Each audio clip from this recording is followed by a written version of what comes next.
good afternoon, good evening, good whatever time of day it is. Thank you for tuning in to Conversations with Dr. Don. Conversations with Dr. Don. For your first-time viewers, Conversations with Dr. Don is an ongoing series of one-hour standalone talk shows where I interview interesting people like most of you out there about who they are as unique, one-of-a-kind individuals and about whatever it is we've decided to talk about. And we're going to talk about what's important, what needs to be talked about tonight, because my friend Jimmie Moglia can talk about any and everything. Oh, come on. Thank you, Jimmie. Let's know overboard. Nice to see you again. Yeah. How are you feeling now? Oh, fine. I can give you my usual Shakespearean answer, which, like to the time of the year, yes, between the extremes of hot and cold, neither sad nor happy, but I'm happy to be here. Thank you for inviting me. He's happy to see you again, of course. It hasn't been too long ago you were on before. No. But you're in such demand and have you back again. Good God, that's dangerous. But but you have 2 shows that you're producing now. Well, if you count this one, yes. But no, the show that we started just this month, monthly series, if you like, has the title of Historical Sketches. It's a half-an-hour show. It's not long, not an hour. And it is, of course, rebroadcast as they normally do, and we do it on TVC-TV in the Beaverton show. And Beaverton, Oregon. Beaverton, yes. And it is a in each historical sketch, I attempt to take up an individual or an event about which most people know that it happened, but the circumstances around it and whatever other anecdotal information that may exist is usually not known to any people. So, for example, in the first historical sketch, which we probably go through 1, 2, or 3, I am dealing with what happened to Napoleon after the defeat at Waterloo in June 1815. And most people, we all know, because we studied at school, that after Waterloo he ended up in the island of St. Helena or St. Helena in the Atlantic. But how he got there and the gyrations of movement, the indecisions, the changes of mind, the confusion that happens after the battle read almost like a novel. So I'm following Napoleon from Waterloo to the French coast, from the French coast to England, and from England to St. Helena, and various vicissitudes in between. Lots of research, huh? Yes, but, well, you could call it lots of. Yes, it is research, but reading is my hobby, and so one of the good things that I can proud of, and I can do it with shameless vanity, because very few people envy what I like, which is I have a good library, and so I'm glad to use it that way. Again, welcome to the show. Thank you. And we're going to follow the usual format because people will be watching this show who haven't seen you on earlier shows, so we'll go through the same procedure pretty much, perhaps not as detailed, but bear with me if I may. Sure, sure. And as you know, the show goes in 2 major segments. The first segment is what I call the bio segment, or the Who Are You segment. So I talk to my guest about who he or she is personally, so you have an idea where he or she is coming from when he gives an opinion or some idea. So that helps sometimes lend some depth to what he's saying or what she's saying now. And shall we start? I'm your guest. Okay. You're the host. I am the guest. Thank you. Your full name is Jimmie Moglia? My full name is Jimmie Moglia, yes. Is there a middle name? No. That's easy enough. And when and where were you born? I was born in the northwest corner of Italy, in the city of Turin, which is most people associated with cars, with Fiat. Fix it again, Tony. But however, they have improved. They have improved. Yes, they have. And then I went to school in Italy, and I had what today can be described as a classical education, except that with the classical education, it's very good education, but it keeps you starving pretty quickly. So I then took a degree in engineering, And that through the work that I do while working for my degree, I came in contact with a local employer here who offered me a job. Here in the U.S.? Here in Portland. In Portland, oh. And that is how I ended up here. Then through the usual gyrations of life or unpredictable things that can happen, I was shipped to Europe. I was there, I was responsible for sales in Europe for a number of years, for a few years, and then I came back. I somewhat became disenchanted. Probably it's the right verb. What were you doing for that company when you went overseas for them? What were you doing? I had a very Napoleonic title talking about Napoleon. I was responsible for the marketing in Europe. And what were you marketing? The beats or what? Well, that's a good question. It's a very important detail. The company made electronic instrumentation, and the headquarters of the company were in Guernsey, and so I operated out of the island of Guernsey, and the territory was Europe, Middle East, and Africa. So that gave me an opportunity to travel in those countries that now are the focus of so much activity, actions, war, famines, genocides, whatever, and so I think I gained. I like to think that it was a good experience, and it was. How bad? And then after that, I came here. As I was saying before, I got somewhat disenchanted with corporate life. I'm not the only one to experience. Disenchanted with corporate life. Yes, to harbor those feelings, and so I started a company on my own. Computer company, Computer Friends, which I founded until 2010, when I decided it was time to do absolutely something totally else, totally different. So in 2010, I decided that I was going to write, and so I have now, although I have written more books, in print there is one that I repeated it so many times that I almost things that someone else is saying, but one is it's a very unusual, useful, and unique Shakespearean dictionary, which is called Your Daily Shakespeare, an arsenal of verbal weapons to drive your friends into action and your enemies into despair. Will you say that again? An arsenal of verbal weapons to drive your friends into action and your enemies into despair.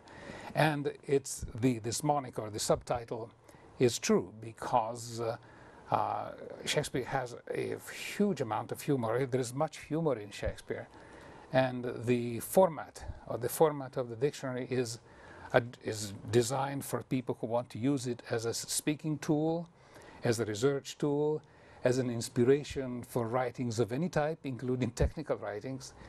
And so it is, but there was nothing like this on the market when I looked for it. In fact, I was looking for the book that I wrote. It reminds me of Oscar Wilde.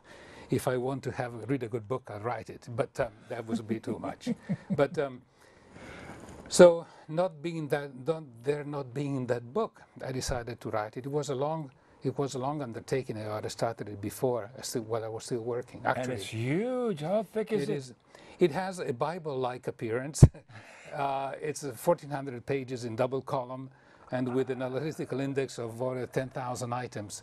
But either you do it, you can never be complete, so I cannot claim completeness even for the effort. Did you ever sleep when you were compiling it? Well, actually, it's a very good sleeplessness combatant.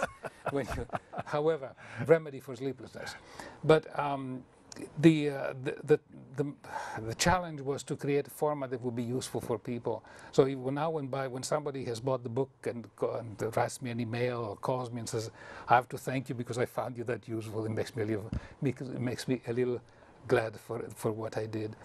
And then the second one came up by chance because a senator, an Italian senator, who saw what I've done and seen my extractions, my origins, suggested that they print the same thing that I did for Shakespeare for Dante's Divine Comedy. Dante's Divine Comedy. Divine Comedy. Except, so the translated version, you cannot translate Dante into English just as you can translate, but it doesn't sound the same, Shakespeare into another language. But the translated title in English is Our Daily Dante, 3,500 Ways to Get Away with It with Dante. So, and Is that done? oh yes, it has been published by the government of Tuscany. It's even on site for people online if you want to read it. And how do they get it online? They go to. They can go to your website. To my website, which is yourdailyshakespeare.com, and then they can go to the section that called Our Daily Dante. There is a preface there, or rather statement, for non-Italian speaking visitors that says everything else will be Italian in this particular section because of the nature of it. And the third book is now at the printer in Italy, and it is an overview of American history, starting from Columbus. Talk about ambition. Well, no, it's not ambition. Cast away ambition, by thy sin fell the angel. But the angel says... That's how it's going to be for the rest of the night, folks. I want to warn you. Well, I have designed a number of ways to induce sleep, so this is one. But so that was it. You asked me, and I think at the end, this is the summary of what is out in print. Yeah. I'm working on a couple of other projects that has to do also with writing. More projects? Oh yes, I have. I'm addicted to uselessness, so I can always find a useless thing to do or write about. So. See, your eyes are still open. You lock them open so you never sleep, do you? Not really, no. I think when you have to condense your biography into a few statements, the impression left that you have doing nothing else but what you just said you did. But that is not so. I take things very easy. I spend quite a bit of time with my cat, who's a very interesting personality, and as well as my sons, of course. But not in order of priority. You have a good relationship with your cat? Very, very well, very good one. Yeah. And what's his name? Her name. This one happens to be a she, but I had cats ever since I was a little boy. Her name is Chavette, and as I think I told the story before, it was my son, my younger son, who found two cats, one stray cats, and brought them home. And he suggested we call them one Hugo, the other one Chavez, and which gives you an idea of our ideological orientation. Hugo Chavez. Hugo Chavez. But there is always a twist. There are always twists. It turned out that they were not he's, but they were she's. And then Hugo, they became Huguette and Chavette. Huguette disappeared because they were wild. But Chavette remained, and she has she's been cat now, the family cat for a while. How long have you had her? 4 years. 4 years, yes. Huh? In fact, just before I came here, my son William came to visit, and we took a slow motion picture of Chavette, put him in the air, put him in the internet. She gets very good feedback, international feedback. You like your cat. You are so weird. Indeed. Yes, keep Portland weird. It also applies to me. Of course. So let's continue on anymore. You ready for your trick question, or you want to wait till later? It depends on the trick. Okay. Why were you born? This is one of your trick questions. Yes, it's a question to which I would like to have the answer myself. I have not been able to find one so far, so I will skip on that one. Okay. And you mentioned your education, and is there any non-formal education that's worth mentioning that's unusual or different than going to university and those sorts of institutions? I think every day is a school day in many ways, and I'm not the only one to say it. So I think if one accepts that premise, then the number of what-I-call educational experiences are proportional to the length of life on this earth. So I had quite a few. Yeah. Have you learned anything from me? Yes. To be patient. Thank you, Jimmie. No, no, no. No, here, there's Oscar Wilde used to say, the flattery is the infantry of negotiations. I have nothing to earn or nothing to, but I think your show is not only the longevity, but you've brought so many people here that it's something to be very proud of, that if I were you. And also, as everybody knows, but it doesn't hurt to repeat it, the type of information that gets out of this show, for other guests exclude tonight, but the other guests, is something that you rarely find on the other media. Besides, as you say yourself, most people, if they look with a minimum of care into their life, they will find episodes and that are worth narrating on their own merit. So all of this makes for an oasis among the other programs that are on television as a whole. Thank you. You mentioned proud of, and I'm sure you have a lot of thoughts about what Shakespeare would say about pride. From which point of view? Choose one. I think there's one that says, I hate a proud man as I hate toads.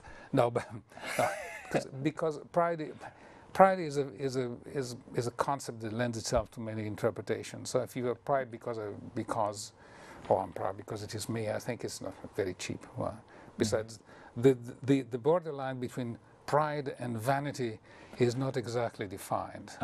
And for vanity, then I can bring up Shakespeare. And so it's a line that I suggested that should be placed or in the office of more than one president of corporations today. For it will come to pass that every braggart will be found an ass. This is a family show. And I hope it's Shakespeare. So Of course. You delight me every time. So let's see my cheat sheet again.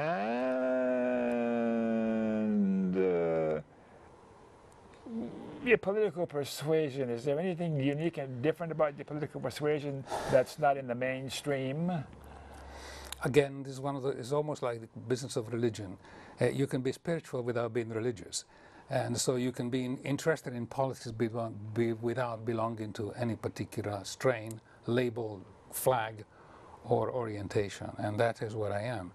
I think by and large, because labels are because something to classify, I tend to be towards what we would call the left, but it's not a left ideology. It's not an ideological left of the type that is usually associated with the left theoreticians. Like I stick to, somebody says I stick to Marx. No, I stick to Trotsky. Then they have battles among themselves on whether Trotsky said this, no, he said that, or Marx said this, no, maybe Lenin, no. So it becomes quite a bit confused. I think common sense is probably left is common sense. Actually, if I can quote an author or a personality that from which, in my own small way, I draw inspiration, is Tom Paine. Tom Paine, and he wrote The Rights of Man, and it's a book that people should read it. At least there are two volumes. The first volume is the one to be read. The second volume is enormous, and I know how but the first book, The Rights of Man, should be read almost as a manual for life. What is common sense? You need to read the book to have more than a cursory explanation, but it's a critique. It's a critique of the spiritual and or religious hypothesis that we absorbed as we are trained, either in school, in family, or both, or in churches. And starting from this critique, if you like, the author Tom Paine develops suggestions for behavior or for attitudes and ideas that I think are very useful. He's not the only one American. I mean, he was English actually, but he developed himself in America. And as usually happens with people who are who were disinterested. He ended up dying very poor. But the other one, there is another. He's not the only American that had English American that produced material that it should be inspirational. As much as I may not like now, the establishment of Benjamin Franklin is another one that has very, very interesting ideas as a whole, at least for me.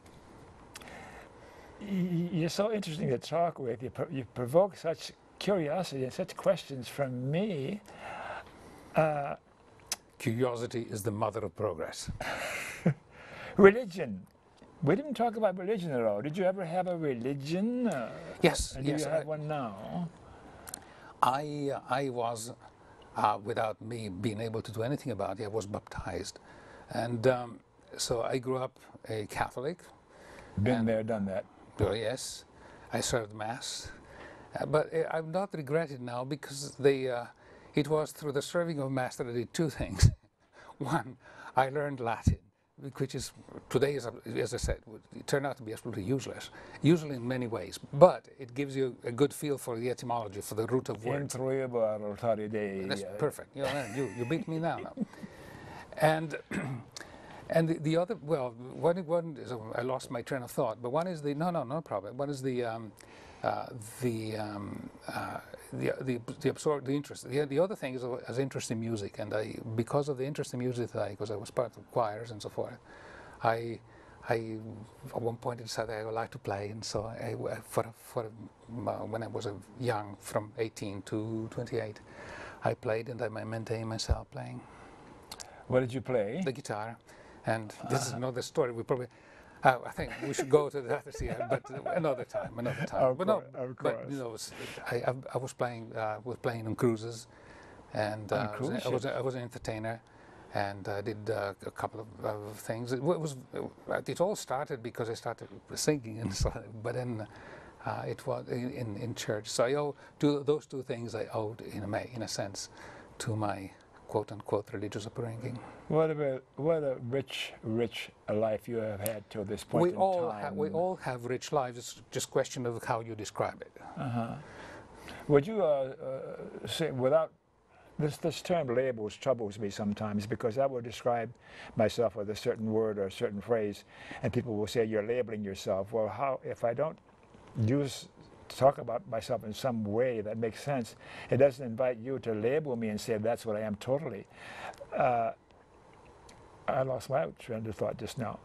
We're talking about label, we're talking about music, we're talking about life, we're talking about biographies, and the conclusion that was made that every person's life is interesting as long as it is as long as it is produced, presented in a way that brings into evidence what a person is. At least I'm repeating things that have been said by others who were specializing in biographies. So I'm not saying anything. I don't claim any originality in the statement.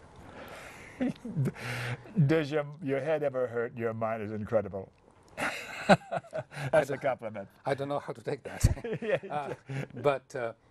Well, no, as I said, I feel I lead a very normal life. My passions are, yes, I will admit the passions are my books, and but I have other passions too. And so, we put them all together, we stir them, and we call it the life of everyday life. Okay, all right. How about memberships in political or social or civic organizations? Do you hold any of those memberships that are worth mentioning? I think it's worth mentioning. I am part of the Portland Tuscan Association of the Tuscan Association of Oregon, or Tuscany. I'm not a Tuscan, and Italy that's is a label, right? That's a label I'm proud to have. Yeah.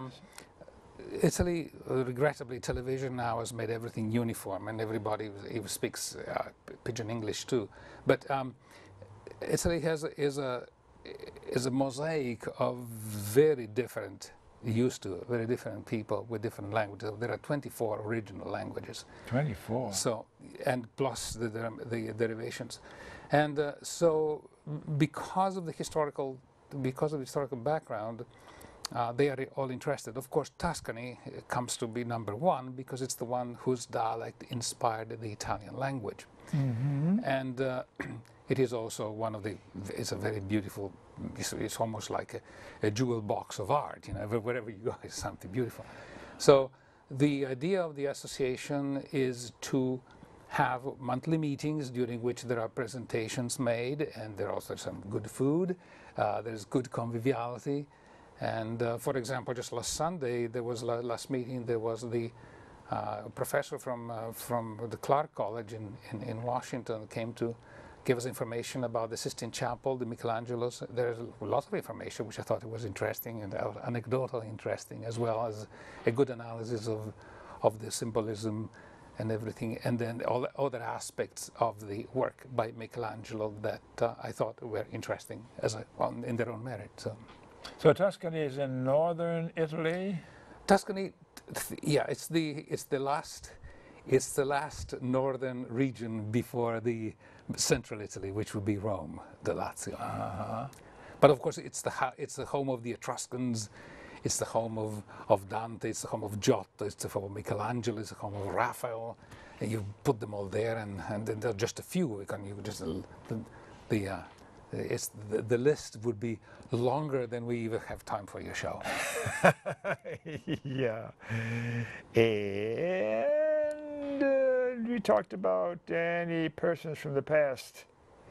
We haven't talked about persons from the past that you like or alive today that you admire particularly. Any names come to mind? I had always from an admiration for Jimmy Carter, for the President Carter, and I think it was a real shame that he couldn't be re-elected for the second. He's done wonderful. Yeah, everybody knows he's done wonderful things, but I think he was the most humane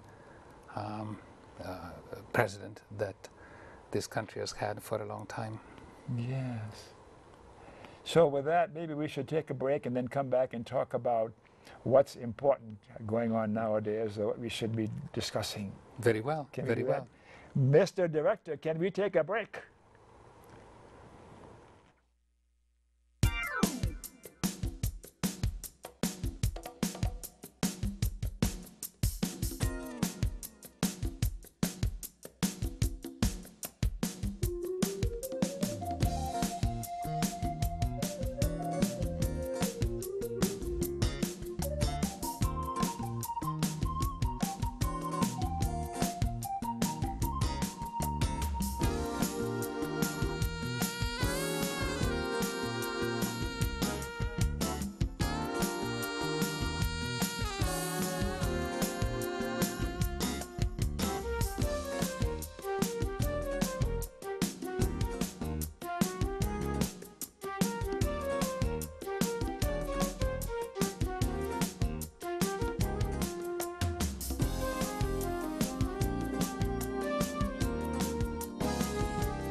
Okay, we're back. Thanks for staying tuned.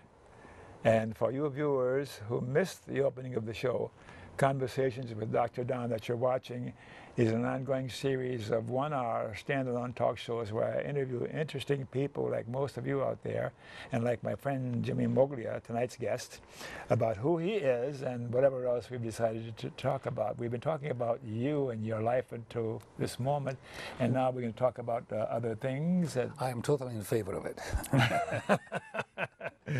So,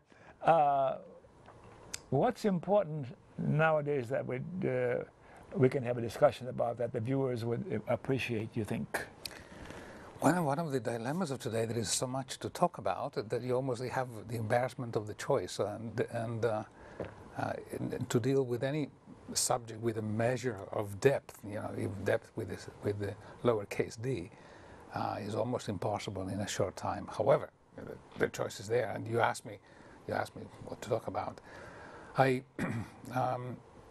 have published on my website, dailyshakespeare.com, a few articles recently that have to do with my research surrounding the upheaval the upheavals that happened in Ukraine. In Ukraine. And which has also interested me to, yes, develop an interest, whatever, in discovering how came about the color revolutions. You know, this was another so-called quote-unquote color revolutions. So now color revolutions have a history on their own, and I think knowing the background of the color revolutions may help those who are interested. What do you mean by color revolution? Okay, say a few words about that. Precisely. Uh-huh. I think that there are two ways of looking at it. Revolutions used to be by the slaves, from the slaves against the masters. Yes, yes. Whereas the color revolutions are revolutions that have the masters revolting against the slaves. I'm exaggerating, but not so much. Sure. They're a color revolution in that, technically speaking, although the definition would be a long one, but technically speaking, they ought not to be violent, which instead they are, most of the time. And they are supposed to represent the will of the people, which they do not. And so these are the two characteristics.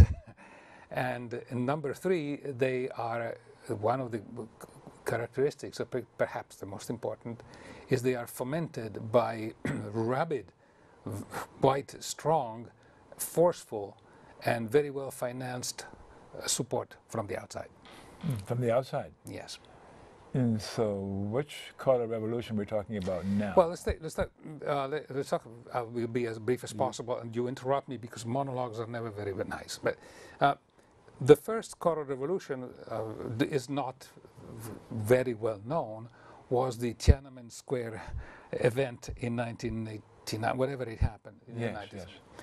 And it is normally presented, Tiananmen Square, it is presented here as being a revolt by the certain group of young people who wanted democracy as opposed to whatever they had. Mm-hmm. But it turns out at least an analysis, which is not only mine, it's a historical sequence of events, that there was a feud inside the Communist Party in China. There was Deng Xiaoping at the time, who now everybody has forgotten it, who was the strong man, and on the other side there was another one. I'm not very familiar with Chinese names, so I will not say. The other gentleman wanted to open up significantly towards the United States, and he was supported by the National Endowment for Democracy. Maybe we'll talk about it later, and so forth. So for a while, Deng Xiaoping put up with the upheavals, with the terrorist acts, we would call them today. And he was the premier. Yes. Eventually, he put the foot down, and so you had the Tiananmen Square event. But it has passed on to a quote-unquote official, at least Western history, as being a revolution of the young people against the system. But no, it was a revolution against one party, one ideology, or one color of an ideology against the other color of the ideology. So it could be called the color revolution. And so that was the first one, and it did not succeed. But the second color revolution that actually succeeded, and it is almost a carbon copy of what happened recently in Ukraine, was now people have forgotten it, but it was in Bulgaria. Mm-hmm. And in Bulgaria, again, there had been this is after the collapse of the Soviet Union, yes. The solution.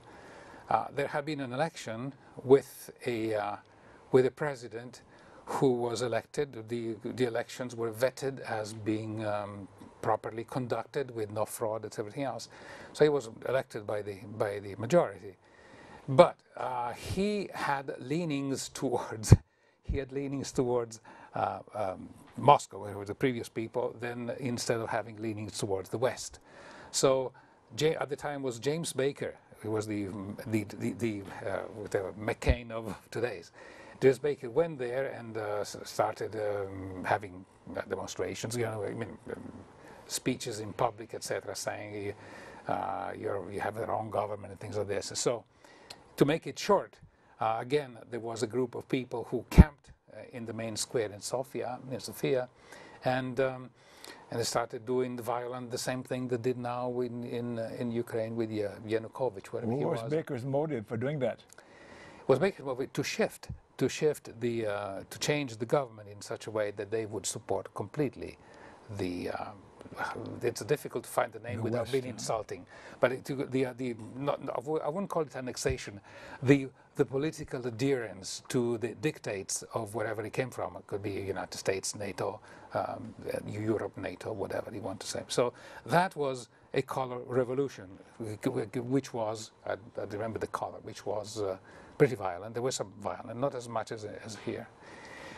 There were also other color revolutions, but in the meantime, I think it would be useful to define how all this evolved. From what I found, the idea of the color revolution has a theoretical foundation, which was set up by somebody called Gene Sharp. He was an American who did some work with an Israeli psychologist, was the head of the psychology section of the Israeli army. He's sharp, Gene Sharp. Mm-hmm. And the theory, which sounds almost funny to describe, was quite simple to expose. The theory goes like this. If you get young people, and if you inflame sufficiently young people to look at the president of a country as a father figure of sorts, you can trigger some kind of Oedipus complex, the Freudian Oedipus or Oedipus complex, and make them hate it, which sounds very good in theory, but in practice, how did it work? You pump billions into the enterprise and get a number of people to revolt, or rather to set up themselves to fight the government, for which there are a number of so-called NGOs, which is really an Orwellian term, because they're non-government organizations that are actually an arm of the government. Yes. They're not NGOs. The Gene Sharp worked under the umbrella of the, if I remember correctly, of the Albert Einstein Institute. Yes. Plus there are some others. There are several. For example, the NGOs states quite clearly that they have connected, which is an Orwellian term for infiltrated, over 6,000 organizations worldwide. And since we were talking about it before, I brought here one of the many. There have been many quote-unquote color revolutions. Let me interrupt you for a second. What was going on in Bulgaria and that revolution was a competition between the West and Russia. And the locals. Although no one has been there, so we have to integrate what we have read, and somebody may challenge it. But there was, after the collapse of the Soviet Union, the infrastructure was still what it was. You cannot change overnight from one system to another. So there was some kind of inertia to maintain a kind of semi-structure, if you like, a structure that was somewhat an echo of what was there before. And the U.S. is interested in having completely turning it around. Yes. Which means, from a practical point of view, eliminating the social services and everything that we know about. Yes. And I'm not here to advocate one against the other. I'm just saying these are the facts. Of course. And so, but in order, so the only way to do this was to have this color revolution, which was color only because it was a good name to use, but it wasn't really all that peaceful. The one that I brought here, because I don't remember the name of the, yes, as an example, the one color revolution was in Lithuania. And Lithuania, I brought it up because again, it's almost a parallel of what happened in Kiev, where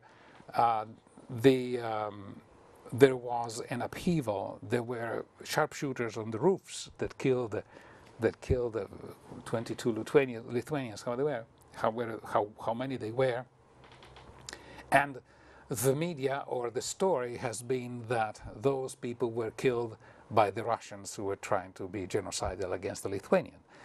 Now, in the foreign minister at the time, we're talking about 2 years after the dissolution of the Soviet Union, more or less.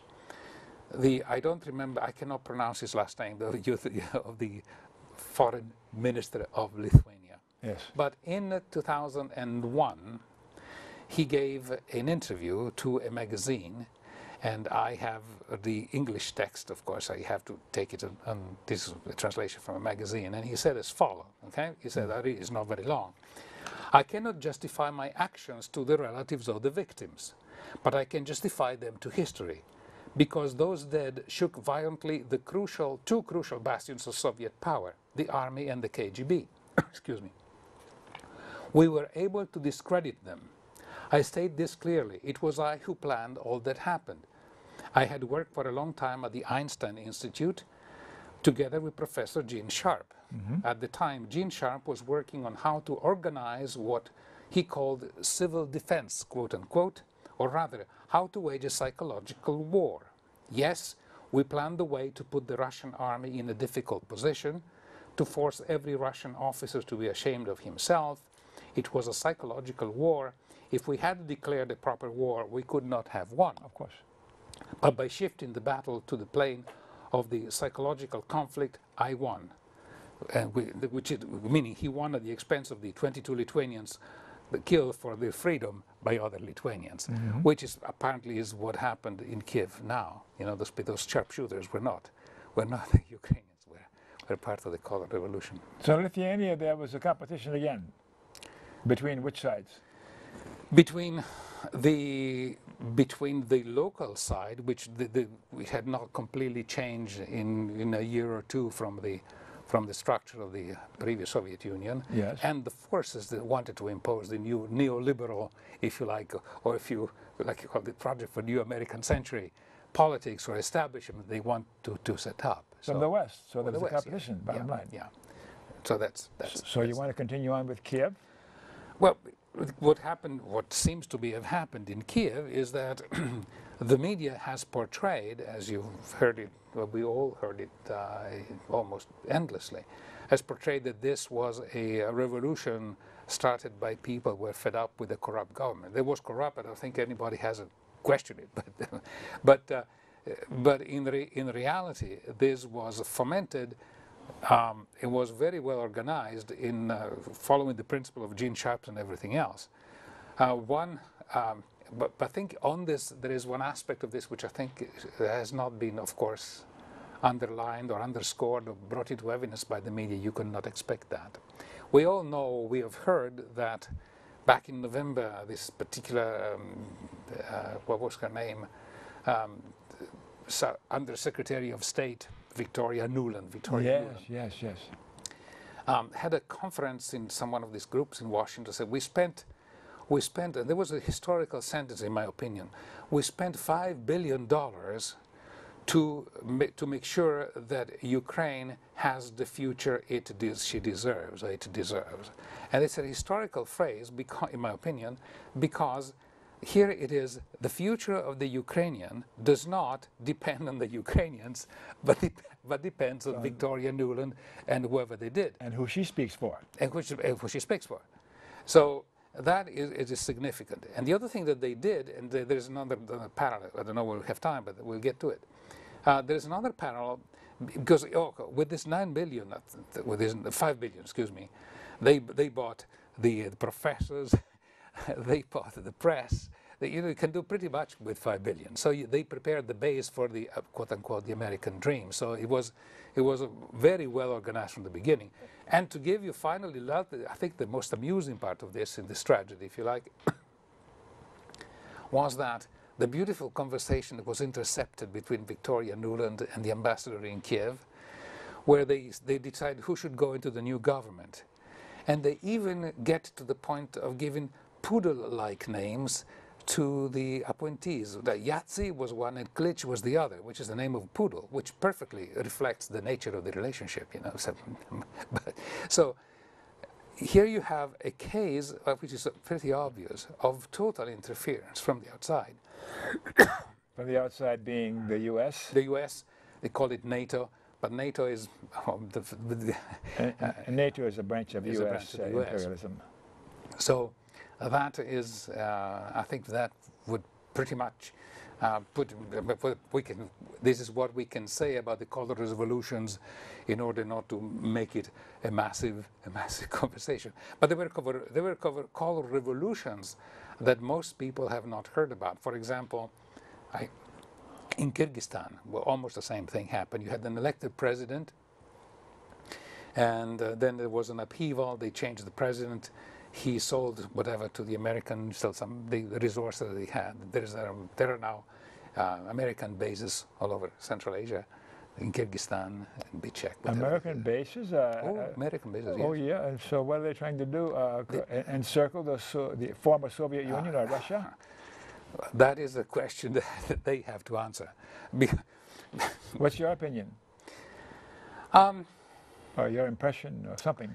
It's so difficult because it would be obvious to say they want to circle, but for what reason? Because if they really want to start a war, I don't think it would be. I don't think people. I don't think they want to start a war. I think they want to do what they're doing. They're doing it successfully. How many bases does the U.S. have around the world? And anybody who would possess enough or whatever it takes to resist American imperialism or American domination or monopoly capitalism around the world, they would take them out, encircle them, or render them useless or powerless. So they're encircling Russia, and the Cold War is resurging. I want us to continue on enough. We don't have much time left to talk about Ukraine and Crimea and what's going on and with Putin and what's going to happen in the future. Yes. I wanted to make another minor example connected to it to show you the different styles for a similar purpose. 1,000 miles west of Ukraine, there's the island of Sicily. Sicily, we know it for the Godfathers and everything else. Mm-hmm.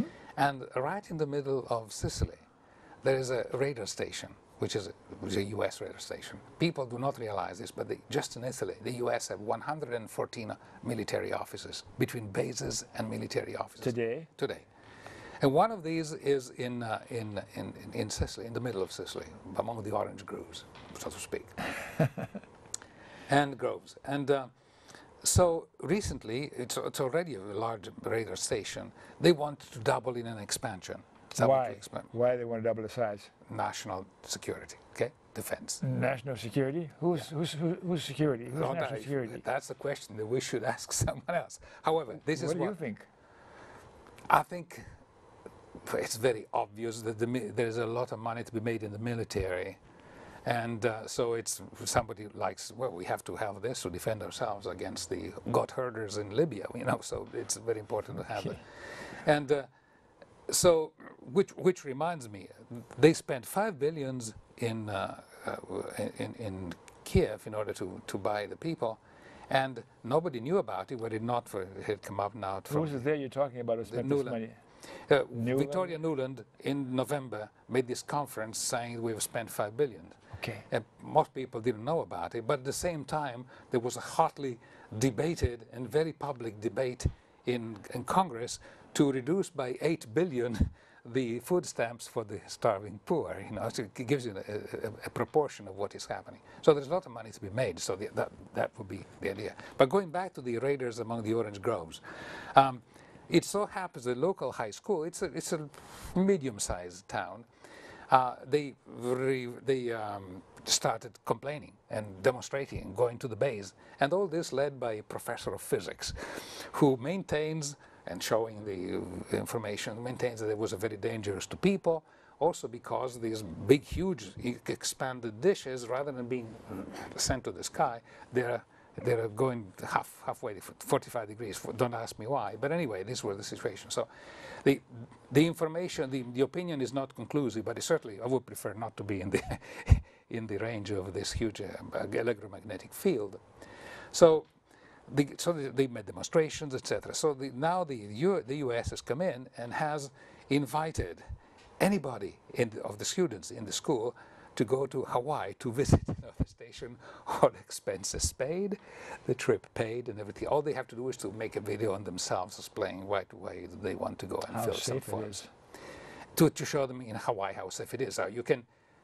I think it's a wonderful idea for the boys who will go. Very few are going, actually. It's interesting. Only 4 or 5 decided to take the offer because they prefer not to have the radar. They will probably still put the enlarged radar, I'm pretty sure.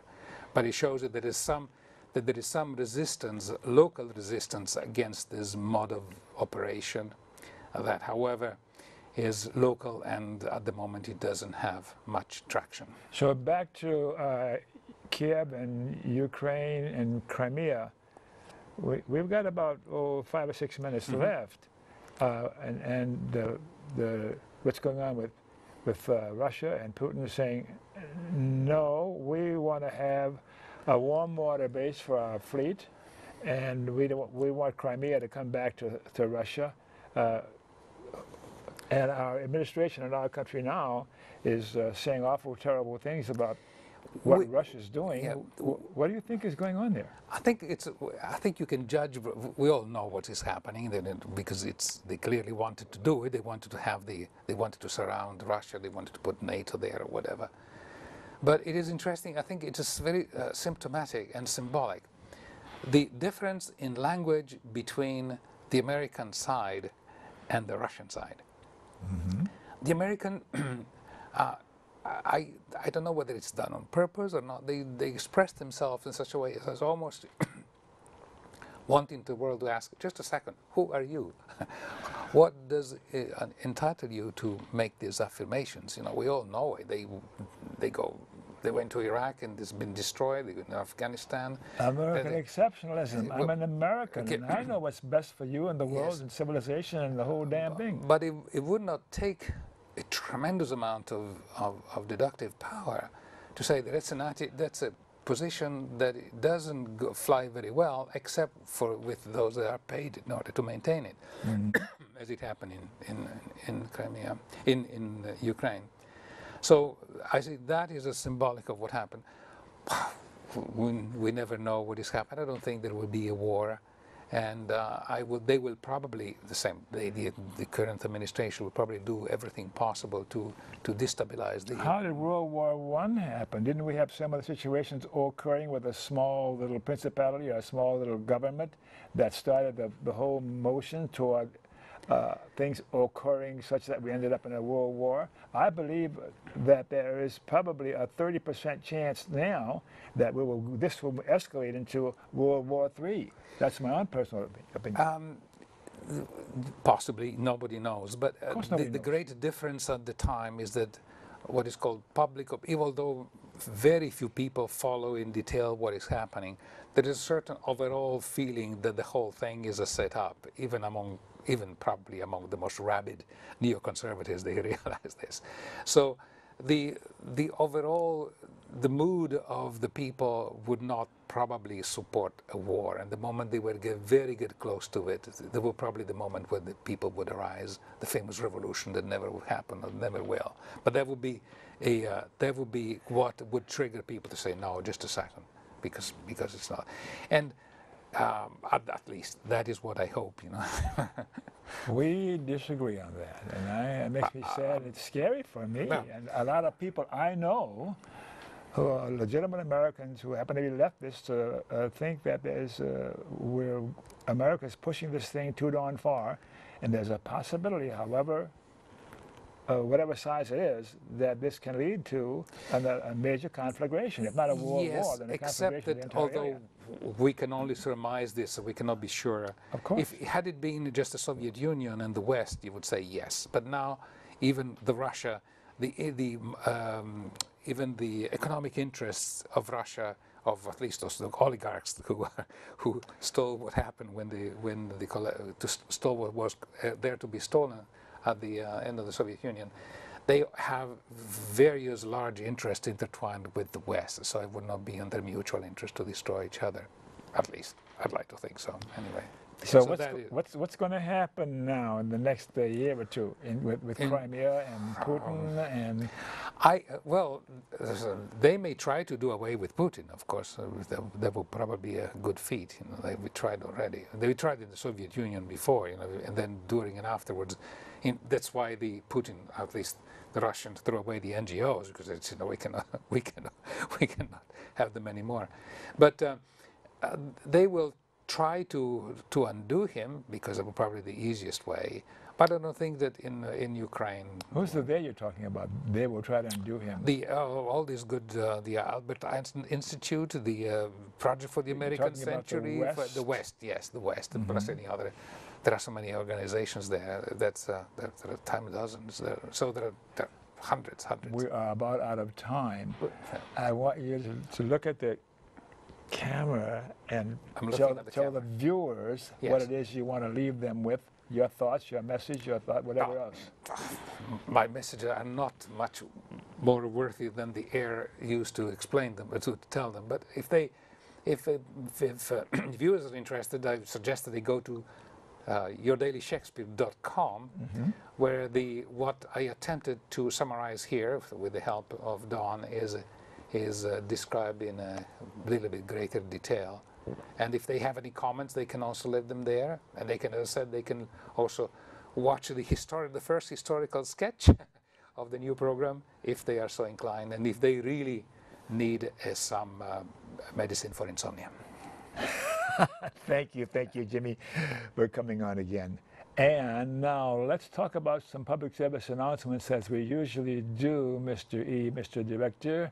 To watch my shows on the web, Google Don Baham, YouTube. There's hundreds of shows on through the years, some interesting and some is very interesting. And the American Civil Liberties Union is much in need nowadays in this country. Our civil liberties are going down the tubes more and more with this administration in Washington. We need to protect our civil liberties. Join the ACLU. And we had to end corporate personhood. Go to move to amend the Constitution to declare that corporations are not persons and money is not speech. Take our country back. Humanist and humanism. Yeah, I'm a humanist, and to learn more about humanism, go to AmericanHumanist.org and learn more about humanism, and you may want to become a humanist yourself.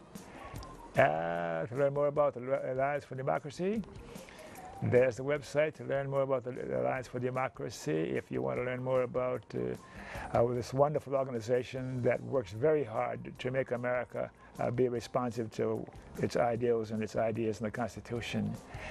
And Populist Dialogues, that is a program that my friend David Delk has on. It's been on for some time. And he talks about, has a dialogue with principals about things that are of populist interest and looking at political and social systems in a more objective and a more humane way. Oh, and I got to tell you about KFC. Yeah, remember KFC. Please do. Not Kentucky Fried Chicken, Dr. Don's KFC. Kind, friendly, and charitable. Be kind, be friendly, and be charitable. To you too. And you too. Thank you. And you too. And you too, Nicole. And thanks again for watching, and good night.